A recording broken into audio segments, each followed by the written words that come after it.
Dalam nama Bapa dan Putra dan Roh Kudus. Amin. Allah Bapa di surga, seperti Paulus meminta kepada Timotius untuk mewartakan sabda Allah di segala musim, di segala saat, dan berani mengungkapkannya kepada siapapun, bahwa sabda Allah itu untuk memperbaiki batinku, terlebih diriku sendiri yang mendengarkan sabda ini.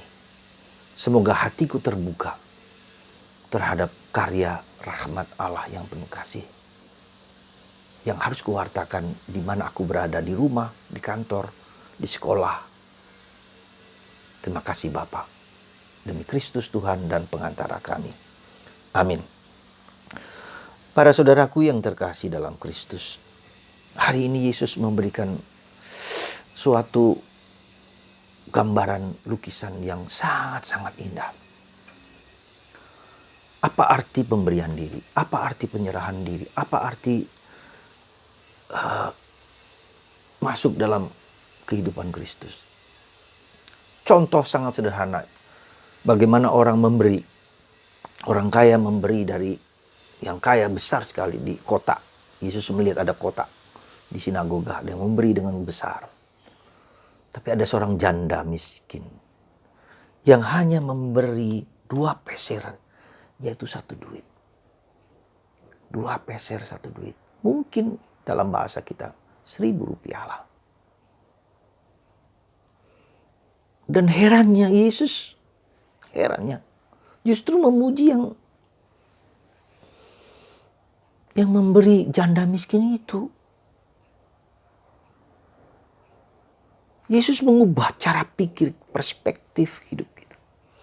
Kita mengira ketika kita memberikan yang terhebat, terbesar kepada Tuhan, seolah-olah Tuhan senang. Belum tentu. Bila tidak ada keikhlasan, ketulusan. Bahaya dalam hidup doa kita adalah do ut des. Saya memberi supaya saya mendapatkan sesuatu.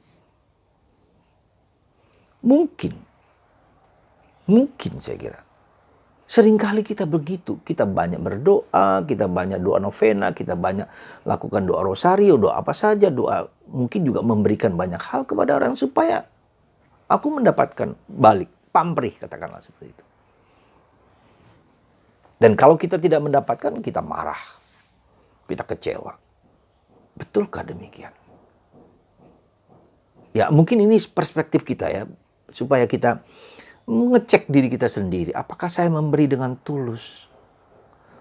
Nah, itu satu hal sisi mengenai pemberian dalam hal materi, dalam hal uang, dalam hal apa. Bukan hanya kepada gereja, bukan hanya kepada pastor, bukan hanya kepada siapapun, tapi kepada siapapun. Apakah ada ketulusan? Nah, yang kedua, wanita itu, janda itu memberi dari ketiadaannya. Memberi dari ketiadaannya, bukan dari apa yang ada. Dan ini menjadi tulus gitu loh. Menjadi sesuatu yang besar. Jadi memberi bukan dari apa yang ada, tapi dari ketiadaan. Saya ingat beberapa waktu yang lalu viral seorang Katolik, Anni Avanti, yang membuat desain bagus, super mewah kepada orang-orang dengan harga yang ratusan juta dan seterusnya. Tetapi dengan coronavirus ini, ya, dia tergerak. Dia bersihkan semua gagasan dia untuk membuat pakaian-pakaian yang super mewah. Pegawainya dimasukkan lagi semua, lalu dia kerjakan untuk membantu membuat APD, pakaian-pakaian yang menghindari COVID. Dia buat semua, dibagikan kepada siapapun, dibagikan tak peduli. Dibagikan loh, bukan dijual loh, dibagikan. Inilah luar biasa. Memberikan dari apa yang sudah dia punyai, tapi dia berikan. Tetapi dapat hitung, tidak dijual. Contoh saudara. Ada contoh lain. Seorang di kapan itu ada YouTube, seorang India ya, yang sungguh sudah dibunuh oleh suaminya. Tapi dikiranya suaminya meninggal. Padahal dia sedang mengandung. Luar biasa ceritanya, kisahnya luar biasa. Entah karena apa suaminya, karena isu-isu gosip-gosip bahwa istrinya sering berselingkuh dan macam-macam, lalu dia hantam, ditendang, diinjak dan segala macam, lalu diletakkan di kandang sapi gitu kan. Di sana dikiranya sudah mati. Ya. Dan di bawah kandang sapi itulah lalu dilindungi oleh sapi itu di bawah itu. Sapi yang menjadi peliharaannya dia. Si ibu dengan anak itu terbangun. Dilindungi oleh sapi itu di bawah perut sapi itu. Sehingga ketika ada sapi-sapi yang lain yang mau mendekat dan menginjak-injak, diusirnya. Lahir anak itu, melahirkan anak itu di bawah itu. Lalu uri-urinya, ari-arinya dipotong dengan batu. Dia pergi ke rumahnya tidak diterima, pergi lagi kepada keluarga sendiri tidak diterima, sehingga luntang-lantung sana kemari dan hampir dia mau bunuh diri. Pada saat dia mau bunuh diri dengan kereta yang berjalan itu dengan anak yang kecil ini, dia mendengar suara mengeluh. Ternyata ada seorang bapak tua, invalid, cacat, yang tidak makan beberapa lama. Saudara, lalu dia mencari makanan untuk memberikan makan padahal dia sendiri lapar. Dia dan anak dikasih makan. Di saat itu dia berjanji, saya akan menolong orang-orang dalam kebutuhan. Lalu apa yang terjadi? Terjadi pergulatan, terus perjuangan jatuh bangun.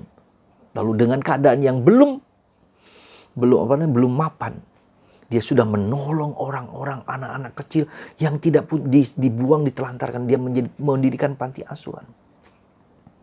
Karena ketulusan hatinya, maka banyak orang menolong dia. Sehingga dia mempunyai sekarang panti asuhan yang luar biasa di India. Luar biasa. Dan anak perempuan yang dilahirkan itu menjadi dokter dan merawat salah satu panti asuhan. Cintanya kepada orang itu, kepada anak-anak itu, sukacita dan seterusnya. Lalu apa yang terjadi, saudara? Suatu saat ada lelaki yang sudah tua segala macam, rentang, udah bajunya kacau balau dan seterusnya, udah kasut, udah nggak karuan lah sebagainya, yang datang kepada dia. Setelah dia lihat cukup lama,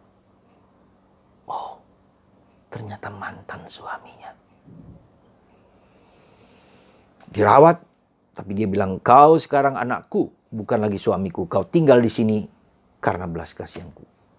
Dia mengampuni. Saudara, begitu luar biasanya dia memberikan totalitas dirinya kepada Tuhan dan kepada sesama. Seperti janda miskin itu. Dan itulah. Bisakah kita begitu? Bisa dan tidak. Tergantung hati kita. Tergantung Tuhan itu menggerakkan kita dari dalam. Sekali lagi, inner transformation, transformasi batin. Pasca itu adalah transformasi batin. Kalau di luar kita mau berbuat A, B, dan C, nggak akan selesai. Nggak akan bisa. Nggak akan mampu menghadapi derita demi derita seperti itu. Nggak akan. Jadi, dalam batin kita, ya, maka, saudaraku, Tuhan hadir dalam diri kita. Menggerakkan kita dari dalam. Ubahlah batin kita yang terdalam. Ya. Supaya kita menjadi orang yang berani memberikan seluruh diri kita kepada Tuhan. Contoh kecil-kecil ini membuat Anda mencintai Allah lewat sesama. Dan untuk menjadi saleh berbuat seperti ini, kita harus menderita banyak penderitaan. Dan itulah kenapa harus batin dari dalam, karena harus ada conviction, ada keyakinan batin bahwa Tuhan tidak pernah meninggalkan kita. Bahwa Tuhan memakaiku untuk berkarya bagi banyak orang. Dan itulah yang disebut dengan wartakan sabda Allah dalam bacaan pertama hari ini. Ya. Dalam keadaan apapun, dalam situasi apapun, menjalankan kehendak Allah bagi sesama. Saudaraku yang terkasih dalam Kristus, mari kita memberikan diriku. Apakah dengan memberikan diriku aku akan hilang, aku akan habis. Tidak juga. Karena dengan begitu kita akan memberikan kepada orang lain juga. Orang lain tumbuh mengenal Kristus dalam. Semoga Anda dan saya digerakkan dari dalam untuk mengabdi Tuhan, mengabdi sesama, memberikan hidupku sebisa dan semampu mungkin. Berikanlah apa yang bisa ku berikan. Seorang karmelit awam dari Jakarta, Pak Sailan, sebulan sekali dia memberikan makanan, bungkusan kepada orang-orang di pinggir rel kereta api. Dia tidak, apakah dia kaya? Tidak. Tapi dengan tulus, dengan gembira, dengan sukacita dia memberikan hal yang kecil, mulai dari yang kecil. Kenapa dua peser satu duit? Itu mulai dari yang kecil. Kita nggak perlu bermimpi dengan yang besar-besar. Yang kecil-kecil yang bisa kita lakukan. Ya, asalkan kita berikan dengan tulus. Dan lakukan itu dengan tersembunyi. Ya, tidak perlu mengebar-ngeborkan bahwa A dan B dan C. Enggak. Karena Tuhan bekerja dalam ketersembunyian. Dan karena itulah seringkali kita tidak menangkap apa yang dia lakukan bagi kita. Ya, maka itu kenapa saya rindu, saya ajak Anda untuk belajar tersembunyi. Dengan ketersembunyian, dengan hening, dengan sunyi, kita berhadapan dengan Tuhan itu. Disitulah kita tahu, Tuhan itu maha kuasa. Tuhan itu mengatur segala sesuatu. Tuhan itu merencanakan dalam hidup kita. Tak pernah lepas dari ikatan. Karena kita DNA kita itu adalah DNA Tuhan. Kita adalah imago Dei, gambaran Allah.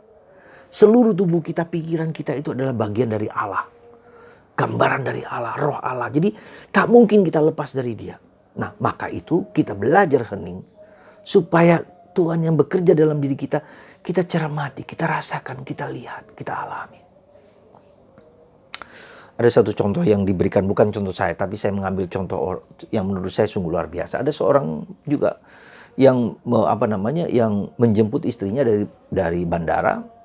Yang datanglah bandara, lalu masuk di mobilnya. Tiba-tiba istrinya begitu merah padam wajahnya, lalu udah pingsan, udah hampir pingsan.